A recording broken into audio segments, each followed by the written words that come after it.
Hello everyone. Hope you are good in health.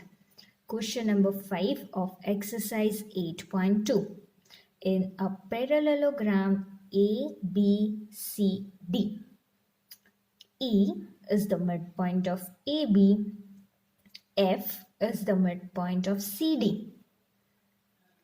Show that the line segments AF and EC trisect the diagonal BD. Now, students, understand the question carefully.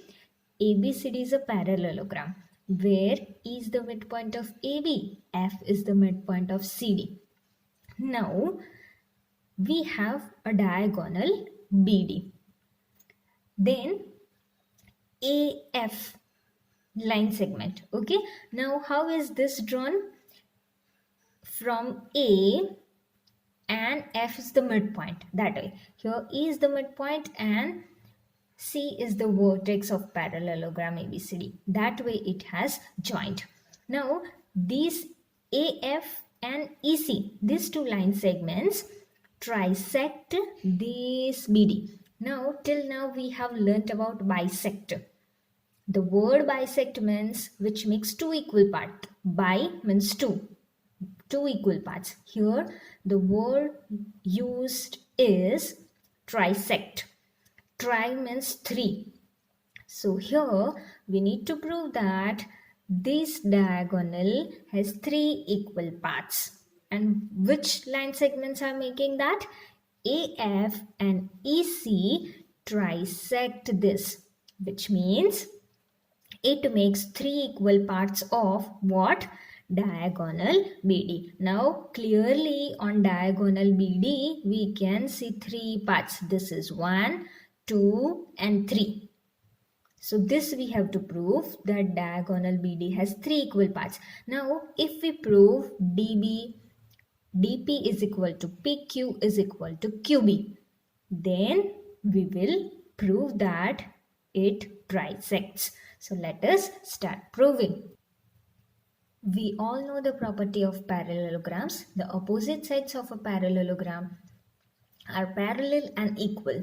Here we have ABCD parallelogram, which means AB parallel to DC and AB equals to DC. Let us write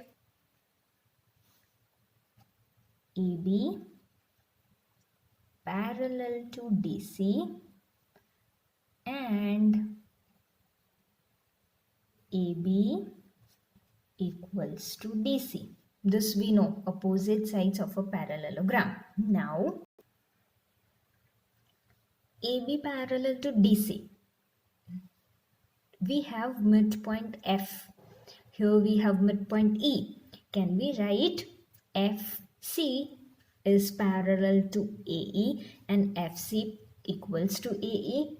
Can we write? Of course, yes. If AB parallel to DC, then E and F are the midpoints of these two sides. So, AE and FC will be parallel and equal.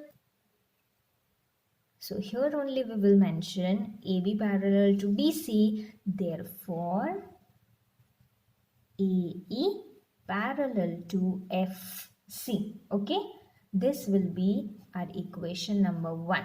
Why can we write this? AE and FC are parallel because E and F are part of this sides. Okay, we have AB equals to DC. So their halves also will be equal. Half of AB, that will be equal to half of DC. In the figure, what is half of AB? AE. What is half of DC? It is FC. Therefore, AE is equal to FC. This is our equation number 2. Look at equation 1. AE and FC are parallel, and here in equation 2 they are equal. Let us see the figure. This is AE, this is FC.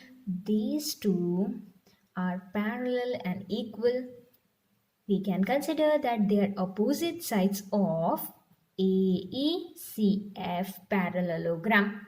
As opposite sides are parallel and equal, AECF will be a parallelogram. So we'll write from equations 1 and 2, AECF is a quadrilateral in which a pair of opposite sides are equal and parallel. Therefore, AECF is a parallelogram. Now, we have one pair of opposite sides equal and parallel. That is why it is a parallelogram. Since it is a parallelogram, another pair of opposite side will be equal and parallel. So we can write, therefore, AE is parallel to CF also. Okay, look at equation 2. AE and FC we have written, right? Whether we write FC or CF, both are similar only. So instead of writing AE parallel to FC, we are writing CF. Both are same only, okay? CF and FC. So I have written AE parallel to CF. Now let us consider this whole triangle DBC, this whole triangle. Here F is the midpoint of BC side.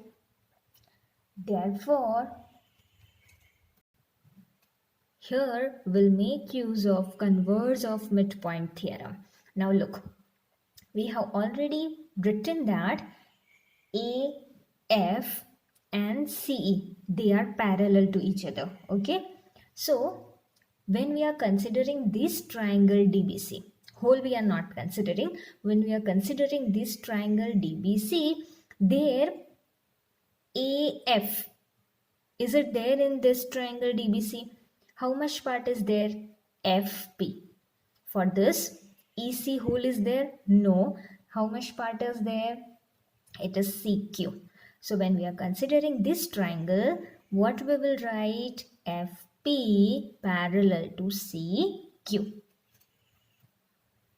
So we'll write, now in triangle DBC, F is the midpoint of DC, it is given, and FP parallel to CQ. Just now I have explained you, AF is parallel to CE, so PF is part of AF and CQ is part of CE. That is why FP parallel to CQ.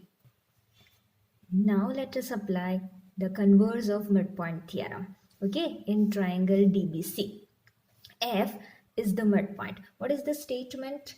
The line drawn through the midpoint of one side. So from midpoint of this side, that is F, we have drawn a line. Okay, that will be parallel to another. So this line we have drawn, that is FP, is parallel to CQ. Okay, so that is true. The line that is parallel to another and bisect the third side. Now which side is remaining? This side. So it makes equal parts, which means what? P will be midpoint of this DQ. Okay. For which triangle? Triangle DQC. Okay. FP parallel to CQ.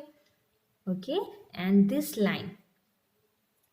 So this from the midpoint we have drawn. So that is the half statement completed. The line drawn through the midpoint parallel to another side, that is FP parallel to CQ, and bisect the third side, which means P is the midpoint.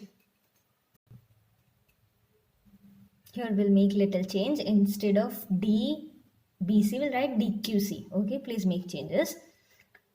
We'll write using converse of the midpoint theorem. Then statement will write the line drawn through the midpoint of one side of a triangle parallel to another side bisects the third side. Therefore, this P will be midpoint of DQ, which means what? DP is equal to PQ.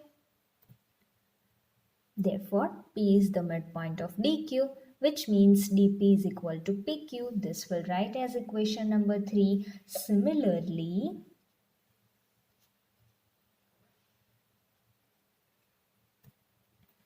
if we consider triangle BAP, look at this triangle BAP. Okay, Here in the question it is already given E is the midpoint of AB. Okay, so here we'll apply conversion of midpoint theorem. Line drawn through the midpoint of any one side will be parallel to another side. Now this EQ is parallel to AB, okay, and bisect the third side. Now which side is left? This side, BP. Bisect the third side, which means Q is the midpoint of BP, which means BQ is equal to PQ. Okay, so we'll write. Whole will not prove. Instead of that, we'll write similarly in triangle BAP, BQ is equal to PQ. What do you see from equation number 3 and 4? We can see that PQ, PQ equal. That means DP is equal to, we'll write whole, DP is equal to PQ and that is equal to BQ. All these three parts are equal. Recall in the beginning of the sum what I have explained you. Here we got that dp is equal to pq is equal to vq. What does this mean?